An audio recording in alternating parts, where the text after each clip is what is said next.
칼빈의 1차 신앙교육서 우리 4항과 5항을 오늘 하겠습니다. 4항과 5항은 우리가 인간론 혹은 인재론이라고 볼 수 있습니다. 기독교 강요는 어떤 신학적인 서론으로부터 시작하는 것이 아니라 하나님을 아는 지식과 인간을 아는 지식에 대해서 다루고 있습니다. 칼빈의 신학함의 목표는 하나님을 예배함과 또 우리의 내생의 삶을 묵상하기 때문에 이런 어떤 신앙의 목표를 위해서 다른 조직 신학과 다르게 하나님을 아는 지식과 또 사람을 아는 지식에 대해서 다루고 있습니다. 하나님을 아는 지식에 대해서 우리는 요즘에 이걸 신론이라고 부릅니다. 그리고 이 신론에 기반하여 우리 인간은 어떤 존재인가 라고 했을 때 하나님의 형상을 담고 있는 인간론의 시작입니다. 이 인간론은 인재론이라고도 부르는데, 왜냐하면 하나님을 아는 지식을 통해서 우리의 모습을 발견하게 되는데, 첫 번째가 우리는 하나님의 형상이라고 하였죠. 그런데 우리가 죄로 말미암아 우리가 타락하였다, 죄로 말미암아 타락했다라는 것까지 알게 됩니다. 이 4항과 5항은 그 부분에 대해서 다루고 있습니다. 하나님께서 우리를 어떻게 만드셨는지, 그리고 우리는 왜 죄를 짓게 되었는지, 그 과정에 대해서 우리가 4항, 그리고 그 죄의 결과 상황에 처해졌는지에 대해서 한번 다뤄보도록 하겠습니다. 4항, 인간입니다. 처음에 하나님의 형상과 모양으로 만들어졌는데, 그가 하나님이 자기에게 찬란하게 빛나도록 입혀주신 자기의 장식들 안에서 창조주를 공경하며 합당한 감사로 예배하도록 하기 위함이었다. 이 시작에 있어서 인간은 왜 창조되었는가 라고 하였을 때, 칼빈은 하나님에 대해서, 즉 창조주를 공경하고 합당한 감사로 예배드리기 위함이라고 했습니다. 하나님이 우리를 왜 창조하셨는지 이사야 43장 21절에서는 이 백성은 내가 나를 위하여 지었나니 나를 찬송하게 하려 함이니라. 즉 하나님께서 우리를 창조하신 목적은 하나님께 합당한 예배, 경배를 돌리기 위한 것입니다. 우리가 예배라고 하였을 때는 당연히 공예배를 포함하지만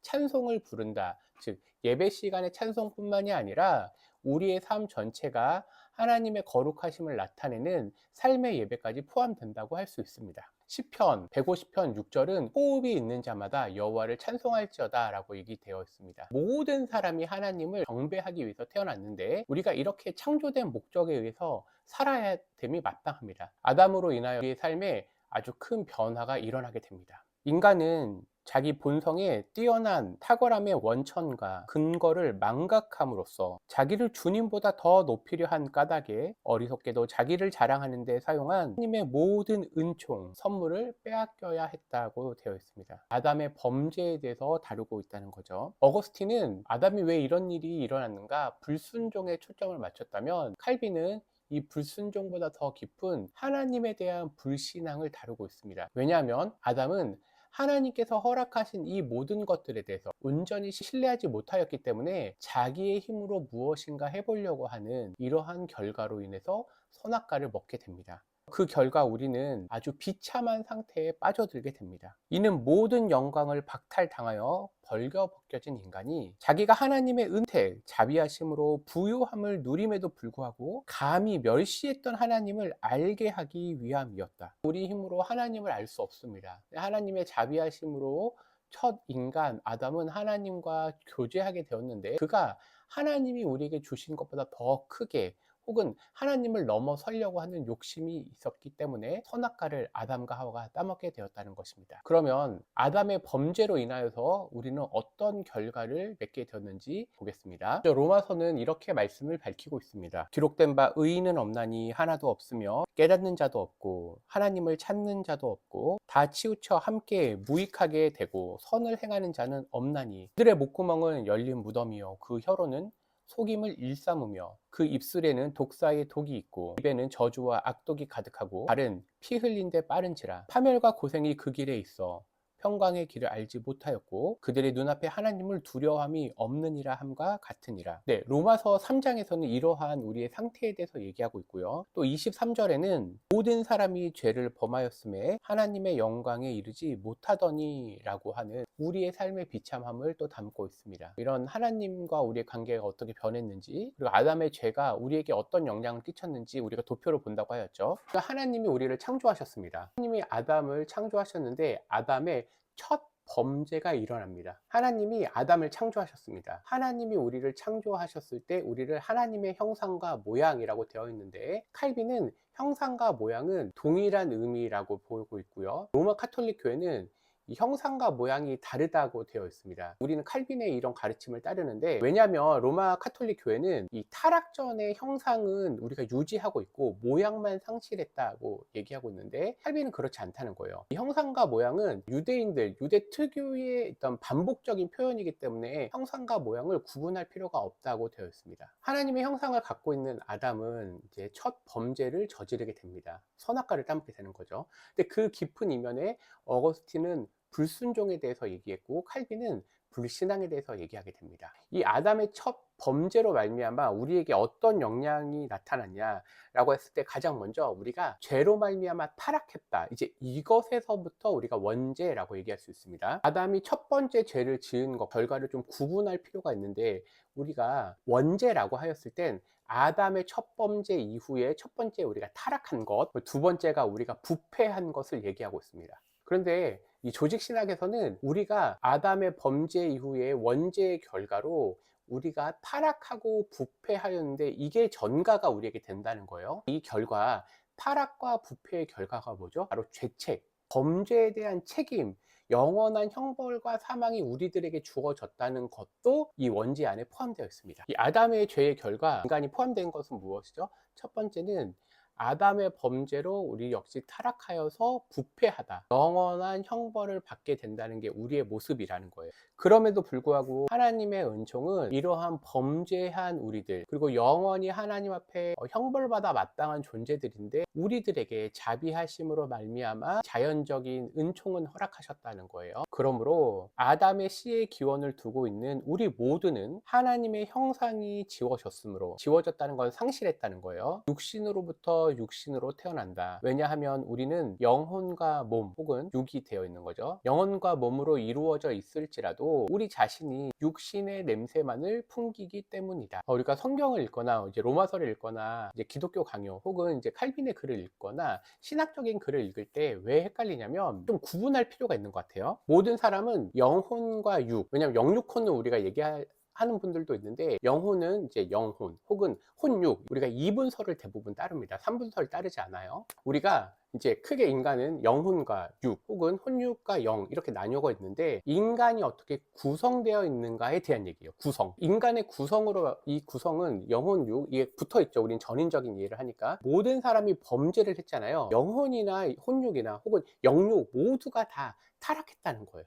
인간의 본성에 있어서, 인간의 형성에 있어서는 영혼, 육이 이렇게 있는데, 이 영육이 타락을 하였다, 그리고 우리가 부패하였다기 때문에 우리의 생각, 우리의 영적인 것으로는 하나님 알 수 없고, 우리의 마음적인 거나 우리의 육신으로도 하나님께서 우리에게 주신 것대로 살려고 하지 않은 우리의 부패함이 있어요. 근데 이 결과로 말미암아 우리는 하나님을 알 수 없다는 거죠. 이제 이게 첫 번째고요. 육이라고 하는 말을 할 때는 어떤 거냐라고 할 때, 여기에서 말하는 육 혹은 몸만 얘기하는 게 아니라, 인간이 하나님으로부터 영육으로 이렇게 창조되었는데, 이것이 망가진 결과로 육적인 것 혹은 육을 따라라고 할 때 얘기하는 거예요. 즉 성질이 바뀌었다는 거예요. 인간의 구성이 바뀐 게 아니라 우리의 상태가 바뀌었다고 생각하시면 돼요. 그러니까 우리가 말을 쓸 때 조금 주의해야 될 건 뭐냐면, 인간의 구성, 우리는 어떻게 구성되었느냐라고 할 때는 영과 육으로 구성되어 있습니다. 앞에서 얘기했지만 아담의 범죄로 말미암아, 즉 원죄의 결과로 우리가 부패하고 타락하여서 영원한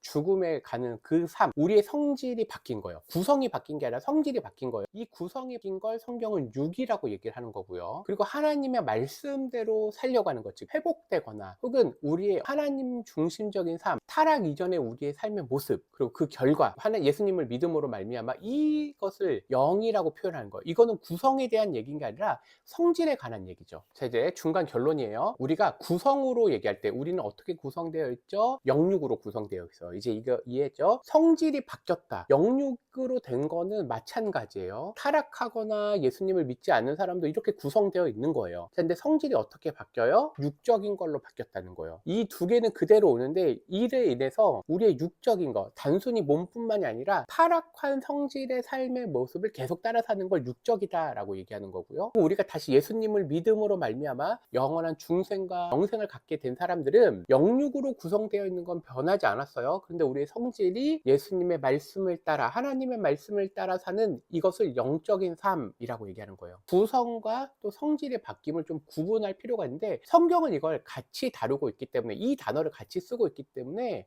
우리가 로마서를 읽거나 신학책을 읽을 때 약간 헷갈릴 수가 있는 거예요. 하나님의 형상이 지워졌다라고 했을 때는, 이거는 하나님이 우리를 창조하신 영육에 대해서 이 영혼이 지워졌다라는 의미가 아니라, 하나님의 말씀대로 살아가는 게 영적인 것인데 육적인 삶으로 바뀌었다. 육신의 냄새, 몸의 냄새, 뭐 육신의 냄새, 육체의 냄새는요, 성질이 바뀐 그 결과의 모습을 얘기하는 거예요. 그 결과 우리는 인간의 어디를 둘러보든 하나님께 불결하고 불경하며 혐오스러운 것 외에는 아무것도 볼 수 없다. 이게 인간의 비참함이에요. 하나님을 떠나 사는 삶, 육적인 삶이라는 거는 영혼이 있을 때 영혼이 죽은 것이고, 이 육체로 살아가는데, 이 육체로 살아간다는 건 하나님을 떠나 성질이 바뀐 이것대로 살아가는 모습을 얘기하는 거예요. 이걸 성경은 비참하다라고 얘기하죠. 왜냐하면 눈멀고 끝없는 오류에 빠져든 인간의 슬기는 언제나 하나님의 지혜에 대적하기 때문이다. 부패한 감정들로 가득한 우리의 타락한 의지는 다른 무엇보다 하나님의 의를 증오한다. 하나님의 형상으로 창조된 인간이 하나님의 말씀대로 살아가는 게 아니라 내 욕심, 내 뜻대로 하나님과 상관없는 삶대로 살아가는 이 자체가 부패로 가득한 것. 그리고 심지어 하나님의 의를 증오하기까지 한다는 거예요. 모든 선한 일에 대하여 나약한 우리의 힘은 친 듯이 사악함 속으로 뛰어든다고 하였습니다.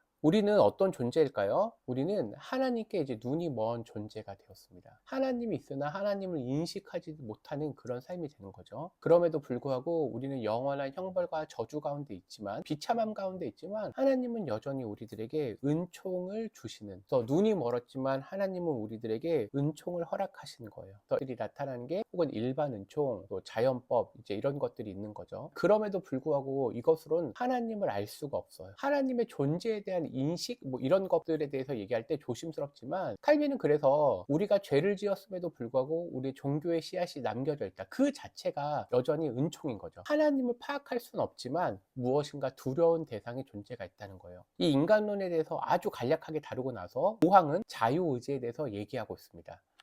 5항 자유의지. 성경은 인간이 죄의 노예가 되었다고 반복해서 증거한다. 네, 성경은 인간이 죄의 노예가 되었다고 반복해서 증거한다고 하였습니다. 로마서 6장 16절 말씀에 보면, 너희 자신을 종으로 내주어 누구에게 순종하든지 그 순종함을 받는 자의 종이 되는 줄을 너희가 알지 못하느냐. 죄의 종으로 사망에 이르고 혹은 순종의 종으로 의에 이르느니라. 사람은 어떤 존재인가요? 하나님을 알지 못한 사람들은 하나님이 없는 그런 주변의 상태와 또 그것에 대해서 엄청난 영향을 받게 되는 거죠. 사단 마귀의 영향력 아래 있게 되고, 이 세상의 것을 추구하는, 이걸 육적인 삶이라고 우리가 표현할 수 있습니다. 칼빈은 죄의 노예가 되었다고 반복해서 성경이 말하는 걸 반복해서 얘기하는 겁니다. 이것이 의미하는 바는 인간의 본성이 하나님의 의로부터 멀어짐으로 말미암아 인간은 불경건하고 왜곡되고 악하거나 순결하지 않은 것 외에는 아무것도 생각하거나 바라거나 추구하지 않는다는 것이다. 왜냐하면 죄의 독에 깊이 젖어든 마음은 죄의 열매들 외에 아무것도 맺을 수 없기 때문이다. 하나님께서 처음 아담을 창조하셨을 때는 하나님을 알아가는 기쁨, 또 하나님을 예배하려고 하는 의지를 허락하셨습니다. 그 죄의 결과로 말미암아, 아담의 첫 범죄로 말미암아 모든 인간은 이 원죄로 말미암아 어떤 존재가 되었죠? 죄의 독에 물든, 그래서 그 죄의 열매를 맺을 수밖에 없는 거예요. 우리에게 의지가 있다고 하지만 죄의 노예가 되었다라고 얘기할 수 있는 거죠. 그렇지만 우리는 이런 이유로 인간이 강박적 필연에 의해서 죄로 내몰렸다고 추측해서는 안 된다. 인간은 전적으로 죄에 빠지기 쉬운 의지로부터 죄를 짓는다. 그러나 인간은 자기 감정의 부패로 인해 전적으로 하나님의 의를 혐오하고 모든 종류의 사악함으로 불타오르기 때문에 사람들이 자유의지라고 부르는 선과 악을 선택하는 자유로운 능력이 인간에게 주어져 있다는 것은 부정된다. 우리가 죄로 말미암아 우리가 자유의지가 있다고 하지만, 여기서 말하는 자유의지는요, 자율적인 뜻으로 살아가는 걸 반대한다, 그런 의미가 아니에요. 여기서 말하는 자유의지는 하나님을 선택하려고 하는 것, 혹은 하나님의 뜻대로 살려고 하는 걸 무조건 반대한다는 거예요. 이게 도덕적인 것과 좀 구분이 돼요. 하나님을 믿지 않는 사람들도 도덕과 윤리를 따라 살 수 있고 그것을 선택할 수 있습니다. 이것에 대한 부정이 아니라 하나님 자신을 선택하려고 하는, 하나님이 우리들 삶의 중심이라고 얘기하는 건 내 의지로 할 수 없는 거예요. 영원한 죄와 저주의 결과로 우리가 부패하고 타락하였다고 했잖아요. 그 결과로 우리는 사단 마귀의 것, 육적인 것만 따르게 됩니다. 그럼 이 변화가 어떻게 일어나죠? 이제 이런 변화가 바로 성령의 은혜, 하나님의 은총의 결과입니다. 다음 시간부터 차근차근 알아보도록 하겠습니다. 오늘의 결론은 무엇인가요? 우리는 영원한 저주에 빠졌다는 겁니다. 하나님이 우리를 위해서 창조하셨는데 우리는 우리 죄, 아담의 죄와 또 우리의 자범죄 등으로 인하여서 우리는 영원한 죄와 형벌 가운데 있고 비참한 상태임을 먼저 꼬집습니다. 예수님이 없는 삶, 하나님이 없는 삶은 얼마나 비참한지 우리의 비참함을 알려주는 것이 신앙교육서 4항과 5항에서 우리들에게 알려주고 있는 것입니다. 다음 시간에는 이제 6항 이하를 또 하도록 하겠습니다. 감사합니다.